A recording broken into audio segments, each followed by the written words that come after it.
할렐루야. 반갑습니다. 여러분, 온토세로 5월 첫 주 열어가고 있습니다. 우리 기도해 주신 권사님 감사하고 29구역에서 31구역인데 두 구역만 나왔네. 30구역하고 31구역. 그 대표적인 분들만 나왔어요. 이거 빛이 납니다. 빛이 나. 인사하는 모습도 굉장히 예의 바르고 또 은혜가 충만함을 느낄 수 있는데 한 번 더 박수할까요? 네, 이 아침에 네, 하나님께서 우리 온토스에 참여한 우리 성도님들에게 또 크신 은총과 또 능력으로 함께 하실 줄 믿습니다. 네, 오늘 마가복음 5장 35절 이하의 말씀으로 그대로 예수님이 명하셨던 표현이죠. 달리다굼이란 제목으로 은혜를 나누고자 합니다. 복음서의 말씀이 다 하나님의 말씀이고 이 복음서에 나온 기록들이 하나님의 놀라운 사랑의 흔적이고 예수 그리스도의 기적의 역사죠. 근데 오늘 본문의 말씀은 특히 삶과 죽음의 관계에서 생명의 주관자이신 예수 그리스도를 드러내는 또 하나의 본문입니다. 이거는 위대한 그리스도의 역사 또는 위대한 기적이다라고 표현하는 내용으로 오늘 본문의 말씀이 이루어져 있는데요. 죽은 소녀가 다시 살아났다라고 하는 아주 짤막한 주제를 가질 수 있는 본문의 내용입니다. 죽은 자가 살아난 거죠. 그러니까 죽음에서 생명으로 옮긴 바 된 것입니다. 우리에게는 죽음의 공포가 있습니다. 사실은 죽음이라고 하는 것은 죄로부터 발생된 것이고 사탄이 주관하는 것이지요. 그래서 사탄은 일종의 공포 또 죽음의 왕 이렇게도 불려질 수 있습니다. 그러나 예수 그리스도께서는 치유하심으로 생명의 주관자가 되시기 때문에 사탄이 감히 범접할 수 없는 최고의 하나님이시오 우리의 왕이시죠. 모든 사망을 깨트릴 수 있는 생명의 권세가 누구에게 있는가? 예수 그리스도에게 있습니다. 믿습니까? 믿습니까? 그러니까 우리의 밀려오는 공포, 우리의 삶의 척박함, 그리고 죽음의 위협 속에서도 우리가 흔들리지 않는 이유 한 가지는 생명의 주관자 예수 그리스도께서 우리의 삶을 이끌어 가시기 때문에 그렇습니다. 일제기 이사야 선지자가 예수 그리스도의 메시아 되심을 예언하면서 이런 표현을 썼습니다. 이사야 25장 8절에 보면은 사망을 영원히 멸하실 것이라. 주 여호와께서 모든 얼굴에서 눈물을 씻기시며 자기 백성의 수치를 온 천하에서 제하시리라. 여호와께서 이같이 말씀하셨느니라. 할렐루야. 예수 그리스도의 메시아, 우리 가운데 오실 메시아, 진정한 생명의 주관자이신 메시아는 누구신가? 사망을 영원히 멸하실 수 있는 생명의 주관자다라는 거예요. 우리가 세상의 다른 곳에 머물지 않고 세상의 고통과 공포 속에 있지 않고 그리스도 안에 있다고 하는 것이 참 하나님의 크신 은혜다라고 하는 것을 다시 한번 깨닫게 하지요. 오늘 본문의 말씀에 예수님과 대화하고 있는 한 인물을 봅니다. 야이로라고 하는 소위 말하는 회당장입니다. 회당의 가장 높은 위치에 있는 사람이죠. 성전과 더불어서 회당이라고 하는 것은 예수님 당시에 있어서 이스라엘 백성들의 영적인 보고와 같습니다. 회당을 책임지는 회당장은 여러 가지 권력을 가진 사람이었죠. 통치자에 속한 사람입니다. 그럼에도 불구하고 오늘 본문의 말씀에 보니까 그의 권세가 무색하지요. 질병과 재난이 그 가정에 찾아왔기 때문에 그렇습니다. 회당장은 권력을 가진과 동시에 꽤 부유한 사람 중에 한 사람이었습니다. 자기 딸이 아팠을 때 백방으로 뛰어다니면서 딸의 병을 고치려고 하지 않았겠습니까? 자기의 모든 재산을 투자해서라도 의학적인 도움을 받으려고 애썼을 것이 분명합니다. 그러나 그의 돈도 그의 부요함도 그 당시 의학도 어쩔 수 없는 사망의 길이 오늘 본문의 말씀에 낱낱이 기록됩니다. 우리 가운데 굉장히 큰 착각들이 있어요. 우리가 살아가면서 우리에게 가장 힘이라고 하는 것을 생각해 보면 돈이라고 생각하는 경우가 많이 있습니다. 그래서 슬픔을 당한 사람, 어려움을 당한 사람 위로할 때도 돈으로 하려고 해요. 또 재난을 경험하고 고통의 질병 속에 놓여져 있을 때 돈만 있으면 의학의 힘을 빌어다가 고칠 수 있다고 착각하는 것이 우리의 모습입니다. 여러분, 그러나 사람의 죽음의 문제와 연결되어져 있는 모든 고통의 상황들을 우리가 이렇게 견주해서 보면요, 부자이든 가난한 사람이든 이 공포에서 벗어날 수 없습니다. 실력자이든 또 힘이 없는 사람이든 가리지 않고 죽음의 공포가 그 앞에 가리워져 있습니다. 집 주인이든지 농토의 주인이든지 소작인으로 매여 있는 사람이든지 바로 이 공포와 두려움 속에서 벗어날 수가 없습니다. 자물쇠로 채우려고 해도, 창사를 만들려고 해도 죽음이 오는, 그리고 어둠이 들어오는 공포의 길을 막아낼 수가 없다는 것이죠. 그러나 아까 이사야 선지자가 선포하고 하나님의 말씀으로 예언한 것처럼 메시아 되신 예수 그리스도는 우리 가운데 생명을 가지고 오십니다. 예수님을 우리가 경험하고 예수님과 함께 동행하게 되면은 악한 것들과 공포와 더러운 것들이 우리를 침범할 수 없는 것이지요.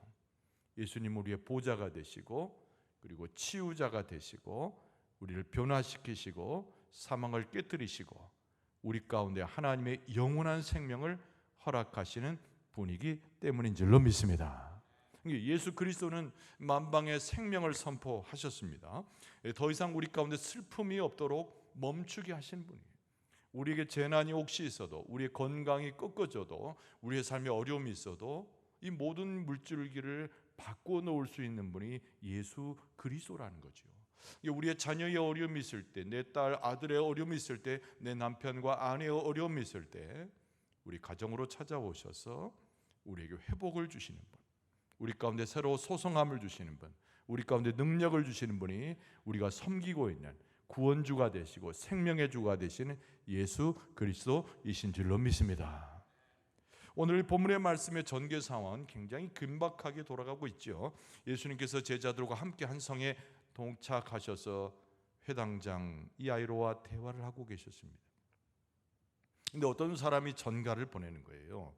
회당장에 너무 귀한 딸이 있는데 죽게 되었고 다 죽었다는 거죠. 그래서 야이로의 마음이, 얼굴이 얼마나 고통스러웠겠습니까? 사색으로 변했겠죠. 그때 예수님께서 야이로의 손을 붙잡으시고 이렇게 말씀하십니다. 36절에 보면은 두려워하지 말고 믿기만 하라. 여러분, 세상에 그 어떤 말이, 그 어떤 위로의 말이, 그 어떤 능력의 말이 예수님의 이 말씀을 넘어갈 수 있겠습니까? 예수님께서 하지 말라는 거예요. 두려워하지 말라는 거예요. 예수님께서 가지라는 겁니다. 하나님에 대한 믿음을 가질 것을 예수님께서 요청하고 계시죠. 우리가 주님과 동행하여 살아가는 믿음의 삶이라고 하는 것은 다른 것이 아닙니다. 하나님이 주시지 못한, 우리의 마음에서 일어나고 사탄이 조종하고 있는 두려움으로부터 벗어나는 것이 믿음의 삶이에요. 그 무엇보다도 그 믿음이라고 하는 것은 생명을 확신하는 것입니다. 그 믿음이라고 하는 것은 예수 그리스도께서 내 중심에 계셔서 하나님의 그 사랑 가운데 인도함 받는다고 하는 것을 100% 받아들이는 거예요.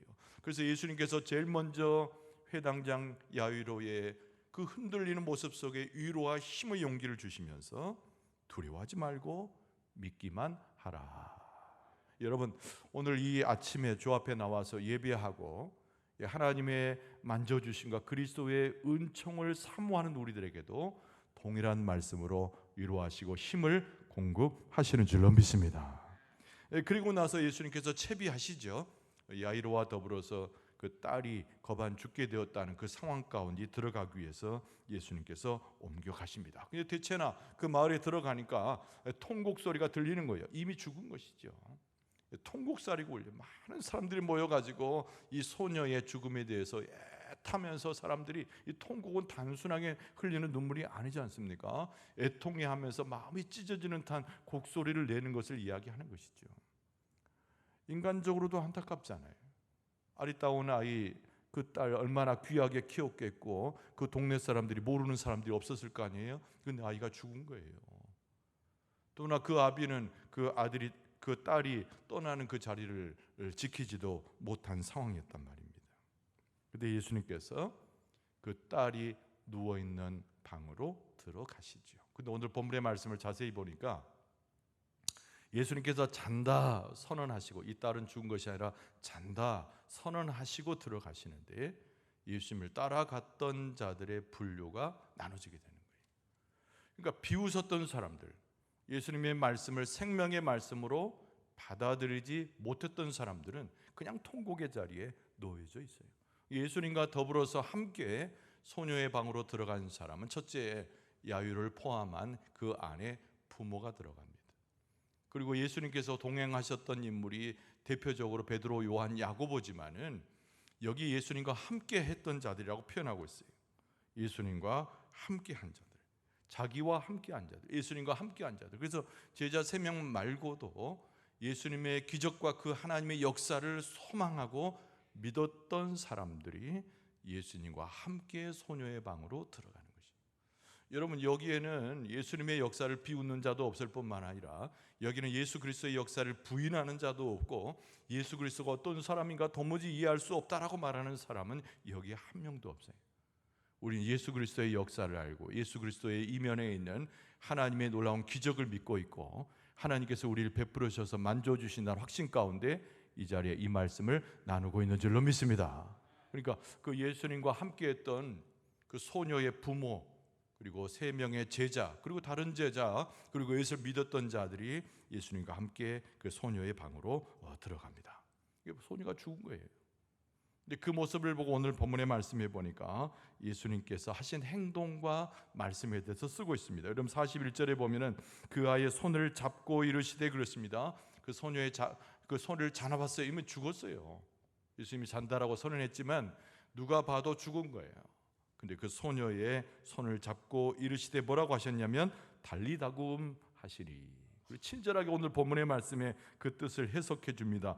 번역하면 곧 내가 내게 말하노니 소녀야 일어나라 하심이라. 할렐루야. 소녀야 일어나라. 할렐루야. 그러니까 사람은 힘이 없어요. 아까 말한 대로 회당장 야이로의 부요함과 권력은 아무 의미가 없는 것입니다. 심지어는 비웃는 사람들에게 무슨 역사가 나타나겠어요? 근데 믿고 예수님을 따라가서 예수님의 하는 행동과 그의 말씀을 열망하여 듣지 않습니까? 여러분, 우리는 할 수는 없어도, 우리는 능력이 없어도 예수님의 말씀을 믿음으로 듣고 예수님의 행하신 모습을 믿음으로 보고 예수 그리스도의 기적의 현장에 함께 있는 은혜를 덧입게 될 줄로 믿습니다. 기적을 일으키시는 분은 예수님이에요. 우리가 큰 착각을 하는데 우리가 뭘 할 수 있는 건 거의 없습니다. 거의 없는 정도가 아무것도 없어요. 예수님께서 하십니다. 근데 예수님께서는 믿음의 현장에서 야이로의 믿음과 그 부모와 그리고 제자들과 예수의 기적을 신뢰하던 사람들 앞에서 예수님께서 이 일을 행하시는 거죠. 그랬더니 어떤 일이 벌어집니까? 소녀가 벌떡 일어난 줄로 믿습니다. 이게 굉장히 중요한 거예요. 소녀가 일어났어요. 일어났을 뿐만 아니라 뛰기 시작하고 그 소녀에게 돌아오는 것이 있었는데 딴 것이 아니라 멈춰져 버린 호흡이, 죽음의 그늘 가운데 어두워졌던 소녀가 다시 호흡이 돌아오고 말하기 시작하고 예수 그리스도를 보는 눈이 떠지고 일어나서 뛸 정도로 다시 소성되게 된 줄로 믿습니다. 이거 딴 것도 아니고 예수님께서 그렇게 명하시는 그 말씀 속에서 말이죠, 하나님께서 세상을 창조하실 때 말씀 한마디로 창조하신 줄로 믿습니다. 아무것도 없는 상태에서 온전한 존재를 만드신 것이 하나님의 역사인데 예수 그리스도는 하나님이 만드신 세계 귀중하게 만든 이 소녀에게 명하셔서 쓰러지고 사망의 그늘 가운데 들어간 이 소녀를 다시 일으키셔서 하나님이 세상을 창조하시고 사람을 만드셨던 그 역사처럼 다시 호흡을 넣어주시고 새 생명을 넣어주시고 소성케 하시고 하나님의 생명의 축복을 선포하신 줄로 믿습니다. 여러분, 우리도 이 예수 그리스도의 그 손을 붙잡아야 돼요. 오늘 그냥 일어났다 그냥 시간 끝나서 돌아가고 집에 가서 밥 먹고 하루 생활 그렇게 지내는 것이 아니라 오늘 예수님의 손을 붙잡고 일어나야 될 줄로 믿습니다. 달리다금 그 소리를 들어야 될 줄로 믿습니다. 근데 이 소녀가 나이가 몇 살이냐면 12살이란 말이에요. 왜 이렇게 연령을 여기다 언급해 놨을까? 여러분, 후에 이 아이가 간증할 수 있는 나이예요. 내가 12살이니까 지금 초등학교 5, 6학년 중1 정도 되지 않았겠어요? 그러니까 다 성장을 해서 자기가 체험한 것을 사람들에게 증언할 수 있는 나이라는 거예요. 그러니까 예수 그리스도의 이 기적의 이야기는 부모도 보고 제자들도 보고 믿음 있는 자들도 보고 실제로 경험한 이 소녀마저도 증언할 수 있는 역사적 사실이었다는 거죠. 여러분, 예수 그리스도께서 부활하셔서 하늘나라로 올라가셔서 우리를 위해서 하나님의 우편에서 비르신다라고 하는 것은 우리의 눈으로 볼 수 없을지 몰라도 여러분, 이 지구상에서, 이 땅에서, 우리가 살아가는 곳에서 예수님께서 생명으로 역사하시는 것은 우리가 본 바고 느낀 바고 만진 바 된 바고 우리가 경험하도록 주께서 실제로 증거의 역사를 보여주시는 줄로 믿습니다. 이 소녀가 살아난 것은 영원히 산다는 것이 아니죠. 무엇을 이야기합니까? 생명의 주관자이신 예수님을 선포하는 거예요. 이 소녀가 살아난다고 하는 것은 우리도 결국 부활할 것이고 생명 가운데 하나님의 나라에서 영생으로 산다는 것을 보여주신 것입니다. 오늘 우리가 고침을 받고 우리가 새 생명을 얻고 우리가 소성되어지고 변화되어지고 육체적으로도 건강해지고 생명으로도 살아가게 되면 예수 그리스도께서 생명의 주관자가 되시고 우리와 함께 하신다는 증거의 표로 이 아침에도 역사해 주실 줄로 믿습니다. 예수님께서 어떤 일을 하셨습니까? 오늘 본문의 말씀의 핵심적 이야기는 죽은 자를, 완전히 죽어버린 자를, 영원히 떠났다고 생각했던 자를 다시 돌이키는 역사가 예수 그리스도의 역사였다는 거예요. 그래서 한두 가지 정리를 해보면, 첫째는 예수 그리스도께서는 우리들의 허물, 우리의 죄의 사망, 이곳에서 우리를 건지실 수 있는 메시아요 생명의 주관자가 되시는 줄로 믿습니다. 이게 굉장히 중요한 개념이에요. 우리가 우리 예수 믿는다는 것은 그냥 아름다운 예수님 주신 말씀이 곱고 좋아요 찬양 이걸로 머무는 것이 아니고, 예수님은 사망의 권세를 완전히 깨뜨려 가지고 죽었던 영혼, 허물 많았던 사망으로 치닫던 우리들을 구원하실 수 있는 분이 누구시다? 예수 그리스도이시다. 두 번째 의미는 뭐냐면은 성령을 우리 가운데 보내셔 가지고 예수 그리스도와 함께 예수님을 만지고 증언하고 깨달을 수 있도록 주장하시는데, 오늘 본문의 말씀에 보니까 예수님께서 그 딸의 손을 잡으시잖아요. 그리고 일어나라 명하시잖아요. 여러분, 우리 성령을 통해서 예수님의 음성을 듣게 될 줄로 믿습니다. 성령을 통해서 예수님의 손을 붙잡을 줄로 믿습니다. 넘어지고 이미 죽어져 버린 거야. 이미 살아날 가능성이 없어. 누구든지 죽었다고 생각하는 거예요. 그 사람은 실패했다고 생각하는 겁니다. 그 사람은 나이가 차고 그 사람의 자녀들은 이미 낙오자가 되었다고 사람들은 선언할 수 있어요. 그럼에도 불구하고 예수님은 아니다, 잔다. 아니다, 소망이 있다. 아니다, 그는 내가 다시 일으킬 것이다. 성령의 역사를 통해서 깨우치고 알게 하셔가지고 예수님을 붙잡도록, 예수님과 잇대어 있도록, 예수님의 손을 잡고 일어나도록 주께서 역사하여 주시는 줄로 믿습니다. 세 번째는 뭐냐면, 예수님께서 왜 이런 역사를 일으키시는가를 알아야 된다는 거예요. 예수님께서 돈이 없어서 돈 받고 그러셨겠습니까? 예수님께서 그 가운데 있어서 이름 좀 내보려고 그러셨겠습니까? 굉장히 세속적이고 인간적이과는 전혀 거리가 먼 거예요. 예수 그리스도는 곧 누구십니까? 하나님이시잖아요. 그래서 우리의 모든 일어나는 생명의 모든 일들은 목적이 분명한데, 우리를 지으시고 온 세상에 충만하신 하나님의 이름을, 그 명예를 높이기 위해서 일어나는 기적인 줄로 믿습니다. 그러니까 여러분과 제가 건강해지는 것은 내게 좋은 것이 아니라 하나님의 영광을 위해서 건강에 회복되는 줄로 믿습니다. 우리의 무지가 깨트려지는 것도 하나님은 얼마나 지혜로우신 분인지, 얼마나 말씀으로 다스리시는지 그것을 깨닫기 위해서 우리가 지혜롭게 되고 깨닫게 되고 새로워지는 줄로 믿습니다. 우리 집안이 막 일어나요. 할렐루야. 여러분들의 집안이 일어날 줄 믿습니다. 여러분의 자녀들이 잘 될 줄로 믿습니다. 근데 그것이 여러분의 자녀가 집이 잘 되기 위한 목적이라기보다는 하나님의 집이, 하나님의 영원한 세계가 하나님을 찬송하고 하나님의 영광을 드높이게 하기 위해서 여러분의 가정과 여러분의 가정이 일어나게 되는 줄로 믿습니다. 그거예요. 이게 목적은 뭐냐면 하나님의 영광을 돌리기 위한 예수 그리스도의 치유의 역사라는 것이죠. 그래서 예수 그리스도께서 영광 받으세요. 곧 하나님이 영광 받으시는 거죠. 그 하나님의 영광을 위해서, 하나님의 놀라운 은혜, 하나님의 이름이 온 세계에 증거되기 위해서 우리 가운데 그렇게 살려지는 생명의 역사가 전개되니 하나님께서 당신의 영광을 위해서 당연히 우리를 살리시고 당연히 우리를 높이시고 당연히 우리와 함께하사 기적을 행하시는 것 아니겠는가. 할렐루야, 할렐루야. 믿으면 아멘 하시 바랍니다. 할렐루야. 그랬더니 예배소 2장 1절에 보면 사도 바울이 이렇게 말하고 있어요.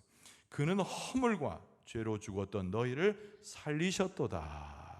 사도 바울이 뚜렷하게 얘기하는 거죠. 예배소 교인들에게 우리는 허물과 죄로 죽었지 않았느냐. 근데 예수 그리스도께서 우리 가운데 오셔서 살리셨는데 이것이 하나님의 영광이고 실제로 나타나는 역사고 우리가 믿는 자로서 경험되어야 할 하나님의 축복인 것이다. 이렇게 이야기한 거예요.